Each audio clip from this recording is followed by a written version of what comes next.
Hello guys, welcome to my YouTube channel Rajesh Nursing Officer.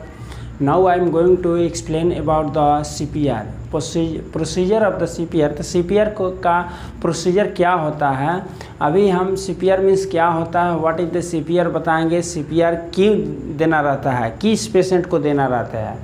अभी medical term condition के से related ये मेरा एक टॉपिक है, CPR है, जो कि आप हॉस्पिटल में भी दे सकते हैं, हॉस्पिटल से बाहर भी दे सकते हैं। तो मैं हॉस्पिटल से बाहर का CPR देने का मैं तरीका बताऊंगा, टेक्निक बताऊंगा कि CPR कैसे दिया जाता है।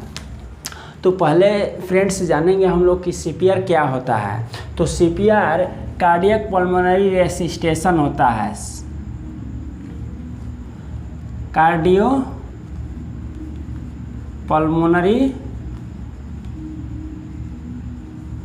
रेसिस्टेशन। CPR एक कार्डिया पल्मोनरी रेसिस्टेशन है जो मृत व्यक्ति का CPR देना रहता है। और CPR जो है रेसिस्टेशन जो है पुनर्जीवन होता है, उस व्यक्ति का पुनर्जीवन हम लोग करते हैं CPR दे करके के। तो CPR में हम लोग देखेंगे कि CPR is the first aid technique that can be use the some on that not breathing properly is their heart has been stopped. जब हार्ट हमारा काम करना बंद कर देता है, स्टॉप हो जाता है मेरा हार्ट, तो उसको हम लोग CPR देते हैं। तो CPR मृत व्यक्ति का ही दिया जाता है, जो अचानक हार्ट अटैक से जो गिर गया व्यक्ति और जो हाइपरटेंशन में रहता है। उसके बाद बहुत सारे जो मरीज रहता है कि हार्ट अटैक से वो गिर जाता है, उसके बाद ड्राइविंग में भी हो जाता है, पानी में डूबो करके व्यक्ति मर जाता है। तो हम लोग देखेंगे इलेक्ट्रिक शॉक भी लग जाता है, तो उसमें भी अचानक वह व्यक्ति बेहोश हो जाता है। तो अनकॉन्शियस पेशेंट जो रहता है मेरा, उस पेशेंट को हम लोग क्या करते हैं, CPR की ज़रूरत पड़ता है। तो ये मेरा CPR आज का है। और कृपया इस CPR को हम लोग एक BLS के नाम से भी जानते हैं, बेसिक लाइफ सपोर्ट। जिस व्यक्ति का लाइफ बचाते हैं, लाइफ का सेविंग करते हैं, उसको हम लोग कहते हैं BLS के नाम से भी CPR को जानते हैं। तो CPR बहुत ज़रूरी रहता है उस पेशेंट को देने का, क्योंकि मान के चलिए अगर पेशेंट मेरा, अगर रोड पर हम जा रहे हैं, कहीं पेशेंट अचानक कहीं गाड़ी से धक्का लग गया और वो गिर जाता है अचानक, तो उस पेशेंट को हम लोग को कैसे जाने कि CPR देना है। जब वो व्यक्ति नहीं बोल पाएगा, अनकॉन्शियस में जाएगा, तो उस व्यक्ति को हम लोग CPR की ज़रूरत पड़ता है। तो CPR जो है, CPR is the cardiac pulmonary resuscitation है, इज ए इमरजेंसी प्रोसीजर। यह क्या है, एक इमरजेंसी प्रोसीजर है, consisting of the chest compression देना रहता है इसमें। और CPR जो है cardiac pulmonary resuscitation is a emergency life saving procedure perform after the heart stoppage breathing immediate. जो मेरा हार्ट है स्टॉप कर देता है, हार्ट काम करना बंद कर देता है, तो उस दौरान में हमको CPR के ज़रूरत पड़ता है। तो CPR का डिफिनेशन अभी हम बताएं कि CPR का डिफिनेशन क्या होता है। अब हम देखेंगे कि CPR जो है involve chest compression and mouth to mouth that help circulation blood and oxygen in the brain तक ऑक्सीजन जो है पहुंचाना रहता है, ठीक है। और उसमें चेस्ट कंप्रेशन देना रहता है, माउथ टू माउथ ऑक्सीजन देना रहता है। तो मेरे पास CPR करने से पहले एक सीक्वेंस है, जो कि अभी मैं सीक्वेंस बताने जा रहे हैं, उस सीक्वेंस को फ्लो करना रहता है। तो जो एक सीक्वेंस है कि डॉक्टर ABCD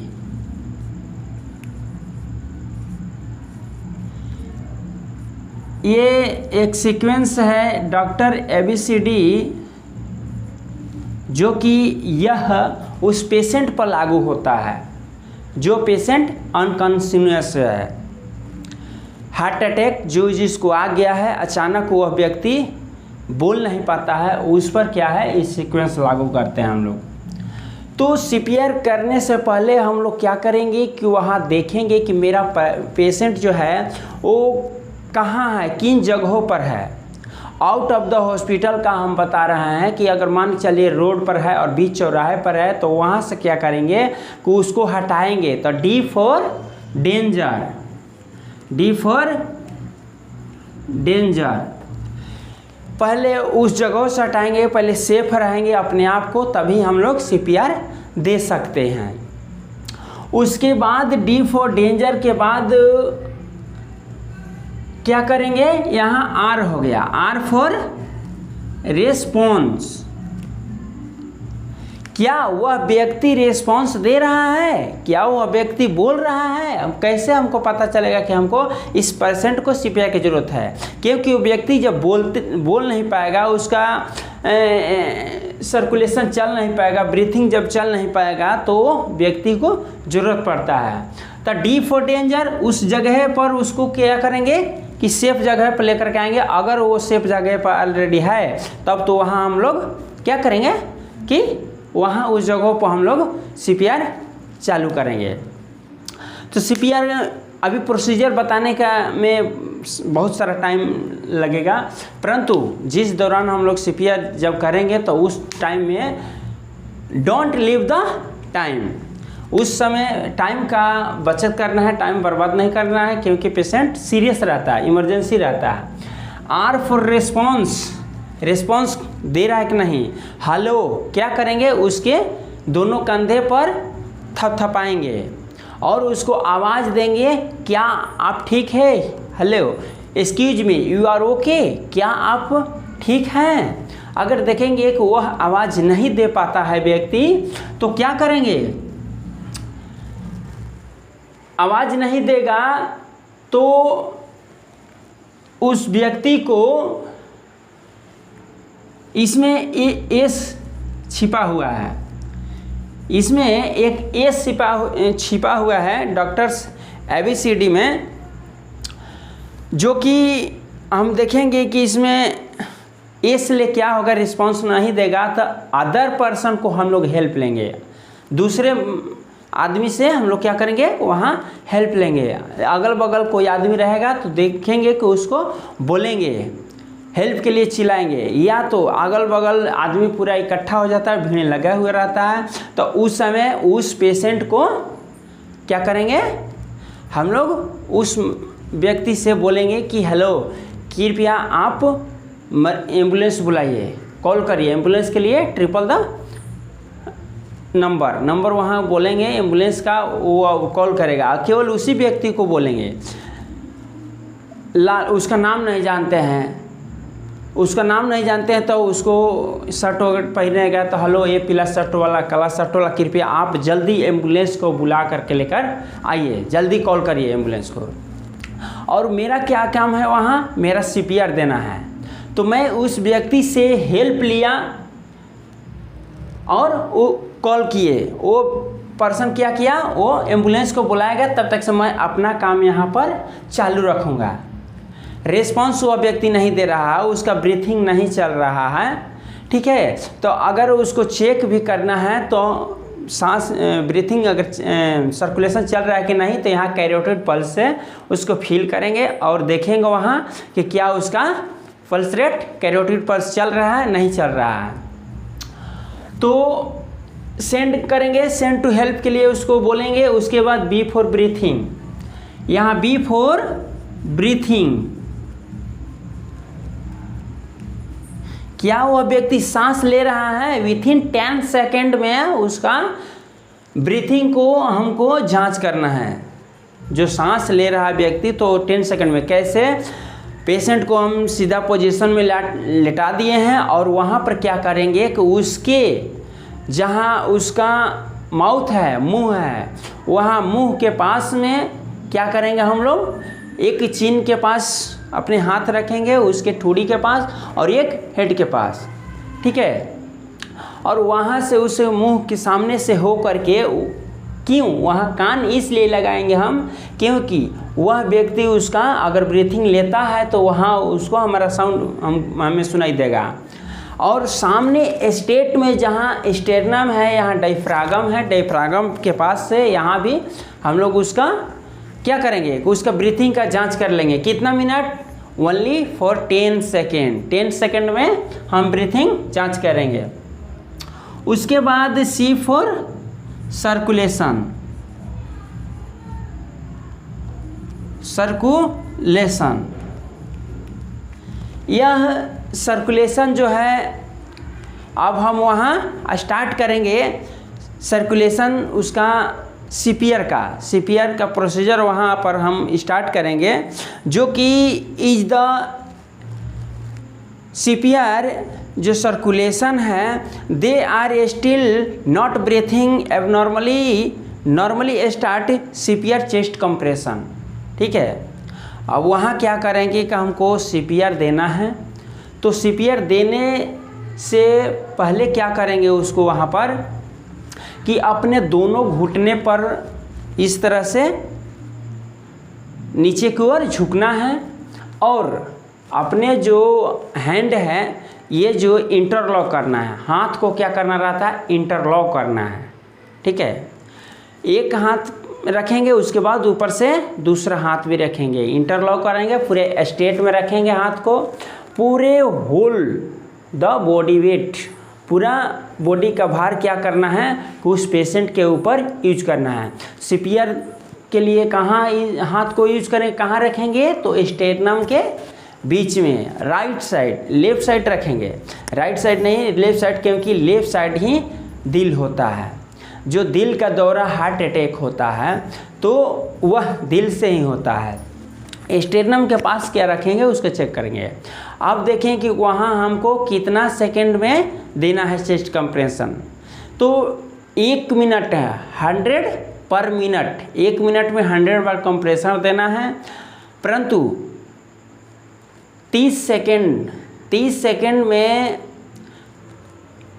2 बार सांस भरना है। 30 सेकंड कंप्रेसर देने के बाद 2 बार उसके मुंह में सांस भरना है। जब कंप्रेसर हम देंगे तो 2 इंच 32 डीप, 2 इंच वहाँ अंदर दबना चाहिए। हार्ट जो है, हार्ट के पास जब हम कंप्रेशन देने जा रहे हैं तो 2 इंच वहाँ पर क्या होता है, वहाँ दबना चाहिए। और उस जगह पर हम लोग उसको दबाएंगे 30 बार, ठीक है। याद रखेंगे कि 1 सेकेंड में 2 बार हमको कंप्रेशन देना है, तो 30 सेकेंड में 60 बार हो गया, तो 100 पर मिनट, माने 100 में कम से कम 100 बार 1 मिनट में देना रहता है।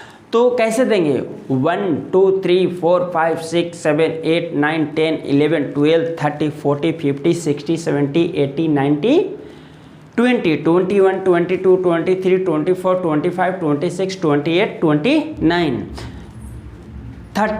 30 बार कंप्रेसर देने के बाद उसके मुंह में 2 बार हम क्या करेंगे, सांसें भरेंगे यहाँ। उसके बाद जब सांस भरने के बाद क्या करेंगे कि आगे बढ़ेंगे, ठीक है। माउथ टू माउथ सांसें देना, चाहे किसी प्रकार का लड़की हो, औरत हो या बूढ़े आदमी हो, जवान आदमी हो। अगर बच्चा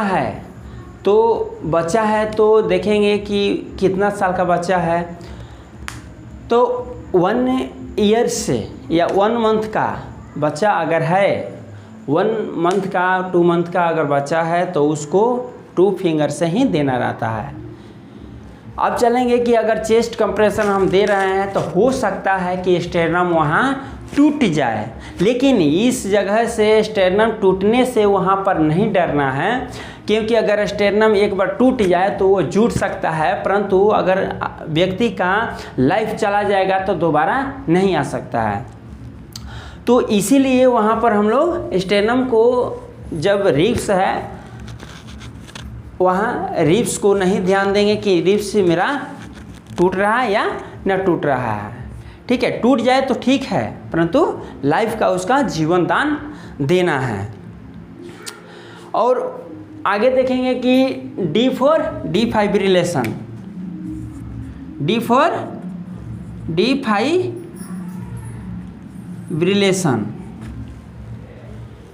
तो ये डिफाइब्रिलेशन हो गया जो कि attach on the automated external defibrillation. तो ये जो carry out of chest compression हो गया, ठीक है, उस जगह पर तब तक हम करते रहेंगे, चेस्ट कंप्रेशन देते रहेंगे जब तक कि मेरा एम्बुलेंस वहाँ नहीं आए। जब तक एम्बुलेंस नहीं आती है तब तक हमको कंटिन्यू चेस्ट कंप्रेशन देते रहना है। तो give mouth to mouth open person airway by the placing on hand on the